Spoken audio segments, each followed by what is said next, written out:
Hello students, मैं तौफीक खान आपका अपनी क्लास से बच्चों बहुत बहुत स्वागत करता हूं। बच्चों आज हम लोग फिर से क्लास 12th का जो हमारा पहला लेसन है विलियन, उसकी न्यूमेरिकल प्रॉब्लम देखते हैं। वो न्यूमेरिकल प्रॉब्लम जो बोर्ड में लिखी हुई है ये परासरण दाब से संबंधित है। तो बच्चों पहले मैं बिना कुछ देरी किए सवाल एक बार पढ़ के आपको समझाता हूँ। लिखा है एक कार्बनिक पदार्थ के 18 ग्राम को जल में घोला गया। जो कार्बनिक पदार्थ है उसके कितने ग्राम? 18 ग्राम को आप जल में घोल रहे हैं और घोल कर एक विलयन बना देते हैं। तो जो विलयन बनता है उस विलयन का जो वॉल्यूम है वो कितना हो गया है? 1 लीटर। 1 लीटर विलयन का वॉल्यूम हो गया है। तो बच्चों हमको कार्बनिक पदार्थ का जो भार है W वो पता चल गया, विलयन का जो आयतन है वो V पता चल गया, यानी W भी पता चल गया, V भी पता चल गया।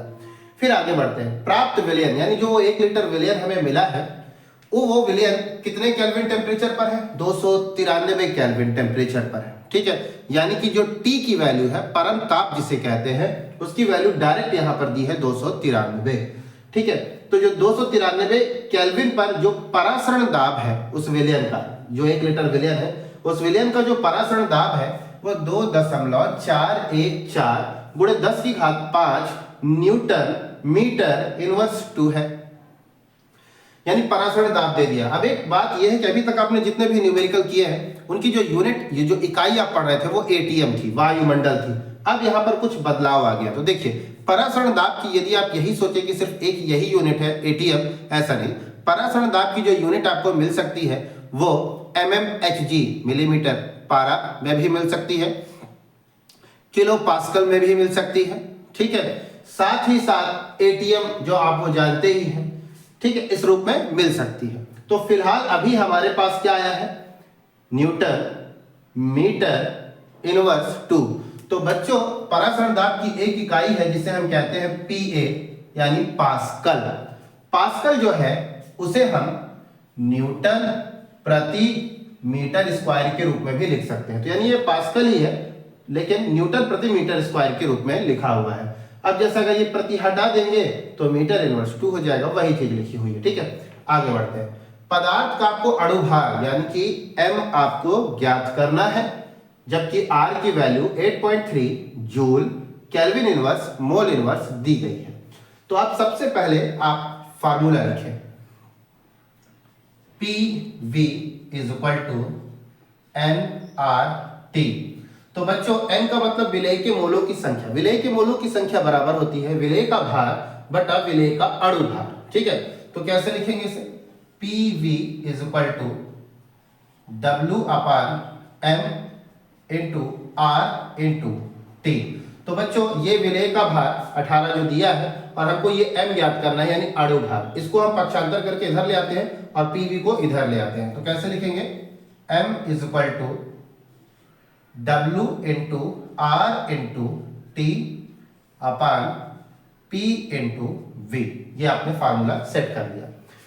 अब बारी है जो जो चीजें हमें पता है वो लिखते जाइए। W कितना है? तो W है बेटा 18 ग्राम। R कितना है? R है आपका 8.3 joule kelvin inverse mole inverse. फिर T जो परम ताप यानी केल्विन कितना है?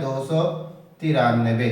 ठीक है, इसके बाद फिर बारी आती है P परासरण दाब 2.414 गुणे 10 की घात 5 न्यूटन मीटर इनवर्स 2। और जो हमारा विलयन का आयतन है V वो कितना है? 1 लीटर। कितना है?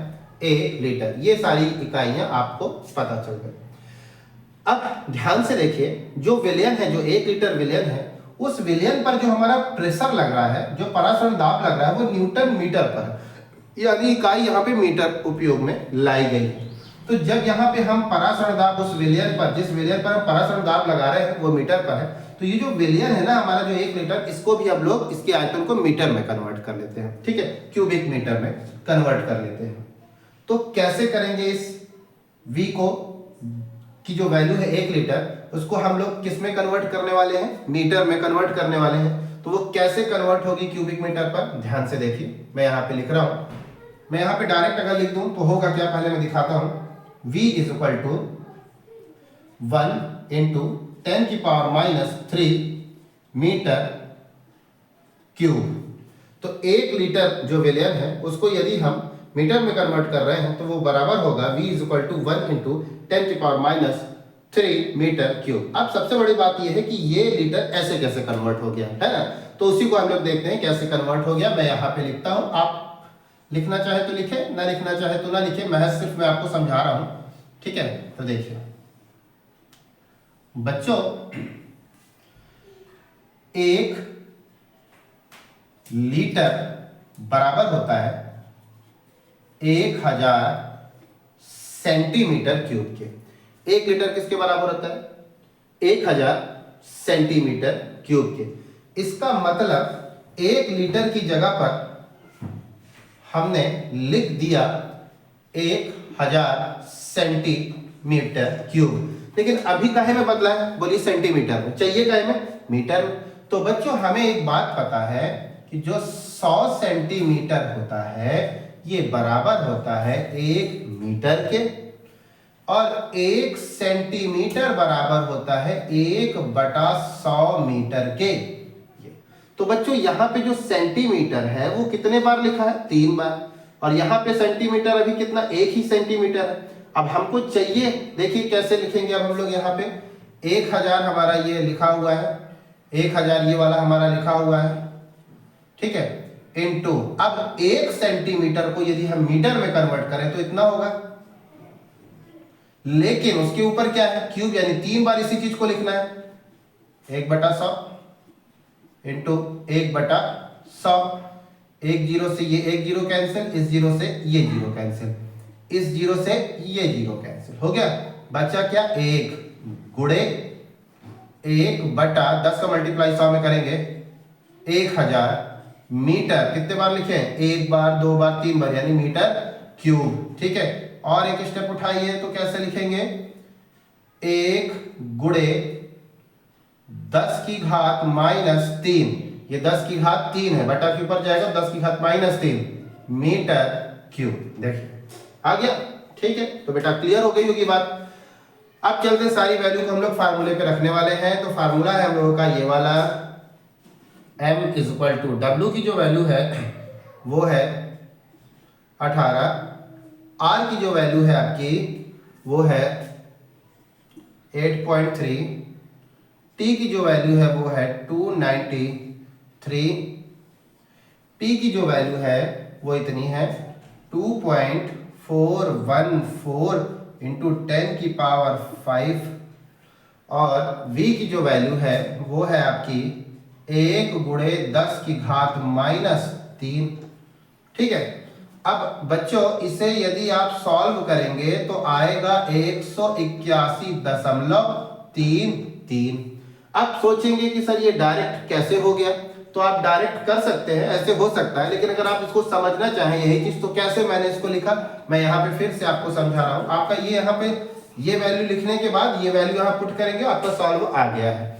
लेकिन अब आप अगर इसे देखना चाहें कि कैसे इसे सरल भाषा में किया जा सकता है, तो मैं यहाँ पे फिर से लिख रहा हूँ। देखो m बराबर 18, इसको बेटा हम लोग 83 गुणे 10 की घात -1 लिख सकते हैं, हाँ। फिर इंटू 293, ठीक है। फिर इसको देखिए बेस कैसा है? समान है, पावर ऐड हो जाएगा, ऐड होगा, बीच में प्लस, प्लस को ये वाला माइनस माइनस कर देगा तो 5 में से 3 घट जाएगा, 10 की घात 2 आएगा। 2.414 गुणे 10 की घात 2, m बराबर 18 गुणे 83 गुणे 293 गुणे 10 की घात -1, ये 100 है, हाँ। 100 का मल्टीप्लाई इसमें करेंगे तो दशमलव यहाँ पे आ जाएगा 241.4। और अगर इस दशमलव को भी मैं यहाँ पे करना चाहूँ तो कैसे लिखूंगा? m is equal to 18 into 83 into 293 into 10 की घात -1, 2414 गुणे 10 की घात -1। दशमलव को खिसका के वहां कर दिया। ये 10 की घात -1 से ये 10 की घात -1 कैंसिल हो गया।